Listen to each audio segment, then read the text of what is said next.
In continuation to the previous lecture, today we will start enzyme function. Enzymes lowers the activation energy of a particular reaction. They can do this because they have a high affinity for a transition state. The activation energy is the minimum energy needed for a reaction to occur. Enzymes assist in the reaction so that less energy is needed. This means the reaction can occur more easily. This speeds up the rate of the reaction as it allows the product to be formed faster. An enzyme has a high affinity for the transition state, even higher than for its substrate. Therefore, when the substrate binds, it is quickly forced into the transition state. This is a state that exists between the substrate and the product. The enzyme is said to facilitate the formation of the transition state. The transition state has a high energy, making it very unstable. The transition state spontaneously turns into the more stable product with lower energy. The enzymes will have a low affinity for the product and so the product is released. Rate limiting steps. The rate limiting step in any reaction is its slowest step. A production line can only be a productive as its slowest worker. In enzymatic reaction, the conversion of the enzyme substrate complex to the product is normally rate limiting.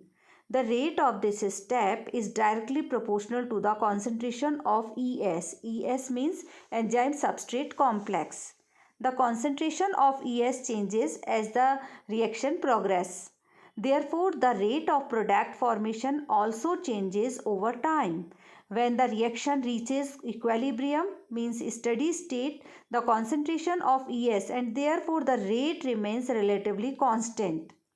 Reaction rate. When an enzyme is added to a lot of substrate, the reaction that follows in various states. In three states, first phase in pre-steady state, the burst of enzyme substrate complex and the rate of product formation is slow as much first wait for enzyme substrate to form.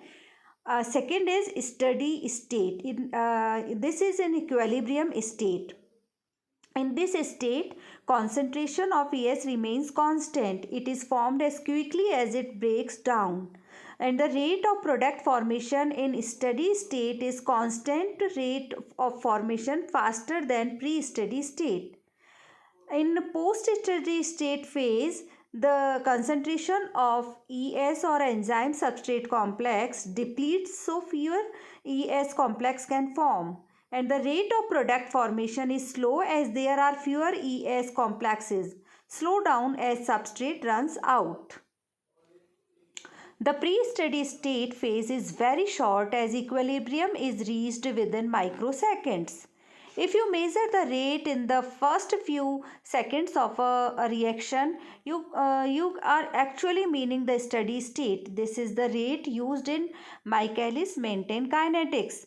In Michaelis-Menten kinetics, two terms that are very important. First is Vmx, means the maximum rate of reaction when all enzyme active sites are saturated with substrate. And second is Km. Km means the substrate concentration that gives half maximum velocity. Km is a measure of the affinity an enzyme has for its substrate. As a lower Km means that less of the substrate is required to reach half of Vmx. This equation concerns the steady state of an enzymatic reaction with one substrate.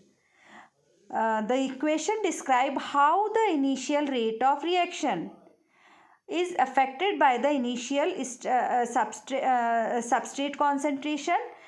It only looks at the start of the reaction. This allows us to ignore the reverse reaction where the substrate is formed from product.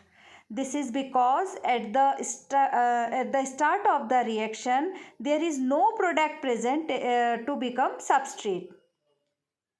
The plot of rate against concentration has the shape of a rectangular hyperbola.